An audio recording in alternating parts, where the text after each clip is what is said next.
Hello, and welcome to episode 2 of Enhance Your Life with Nonie Carr. I'm Nonie Carr from Enhance Life Psychology. Today, I will be talking about exercise to enhance your life. Now, I know that exercise is one of those things that everybody is told about.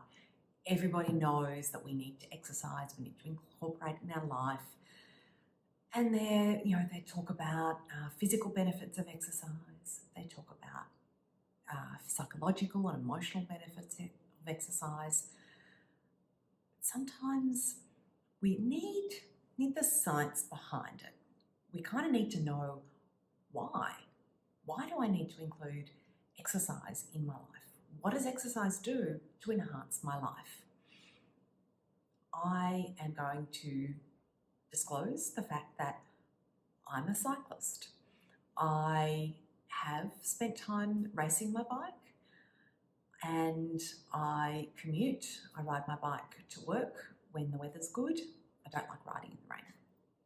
But I know from personal experience that I feel better when I exercise.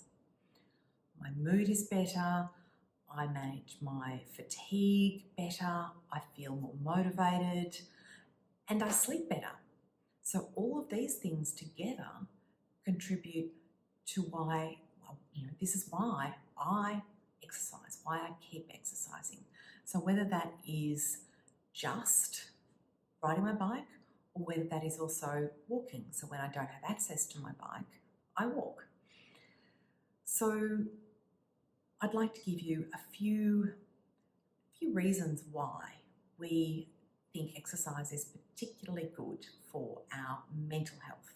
Our physical health, we know it's important for our physical health because our body is built to move, so it's better when we move, and it helps us to use up that energy that we're consuming, and it is good for our heart, our lungs, our digestive system, all our muscles, and it's really good for our bones. So from a psychological perspective, there's also a biological part of this. So what exercise does, the first thing it does, is it increases the amount of blood pumping to the brain or through the brain. This also increases the amount of BDNF, which is brain-derived neurotrophic factor, which is all about improving the brain function. And this improves our memory and our learning. So when we exercise, there is biological evidence, neurological evidence that when we exercise, our memory is better and we learn more effectively. It also increases the amount of serotonin that is released in our brain. Serotonin is one of those things that has a significant impact on our mood. You think about antidepressants, they are generally SNRIs, which is all about serotonin and allowing there to be more serotonin available in the brain. It also increases the levels of dopamine, in our brain, and this improves our performance, so it motivates us to want to perform better. It increases the amount of norepinephrine that's released throughout our body and our brain, which improves our focus and our attention. This is particularly important. This is part of our fight, flight, freeze system, our survival mechanism, because we need to focus and attend when we're being physically threatened. But it also has an effect on when we're learning or when we're doing things. If we are focused and our attention is good, then this is going to be good for what we're doing at work. The other thing is, and this is about what we often is called the runner's high, or that high we get after we exercise, we do vigorous exercise. Exercise increases the release of endocannabinoids. Yes, it does sound like cannabis. These are the the neurotransmitters and the other neurological chemicals and factors that are received by the cannabinoid receptors in the brain. So one of the ones that is often referred to is anandamide, and this increases our feeling of well-being, and it's that high, that sense of high that we have when we exercise. So if we look at all of these things, then this has an impact on our emotions.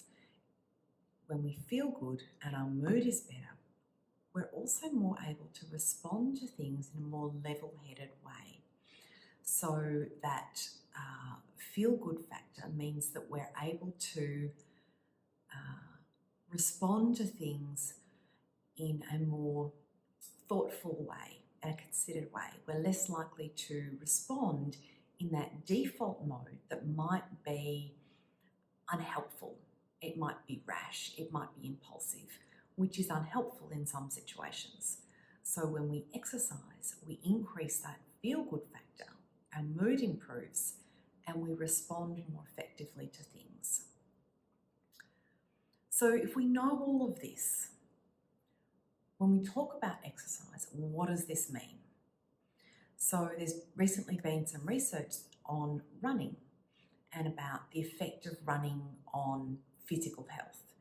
And they talk about the fact that if we run for at least 50 minutes in one block once a week, this is really good for our physical health, our longevity. But running isn't the only form of exercise. As I disclosed, I'm a cyclist. So cycling is absolutely something that we can do. But sometimes running is not what we enjoy. Cycling is something we're not interested in doing. Or maybe, we're just don't like walking. But actually, when I talk about exercise, I actually equate that to movement. It doesn't matter how we move, but movement is important. Our bodies are built to move.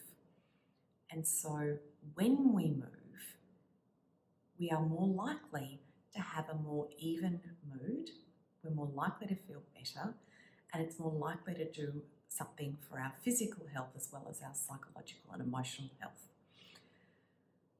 So this movement might be taking the stairs instead of the elevator or the escalator.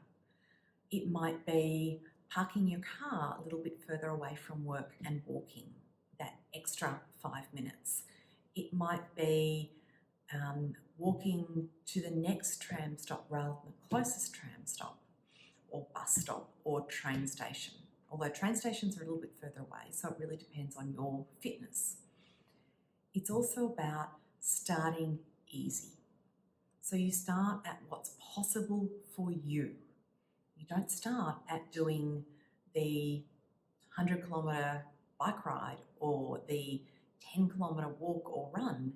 You start walking around the block. So you start, and it needs to be enjoyable.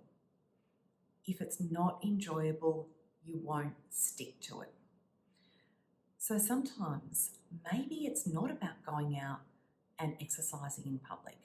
Maybe it's not joining a gym and getting a gym program and going 4 or 5 times a week. Maybe it's putting on your favourite song and just dancing. And a great song might be James Brown, Get Up for That Thing.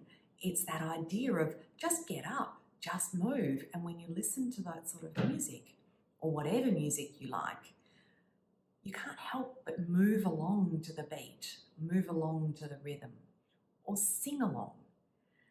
It's something that will help you move your body and improve your mood.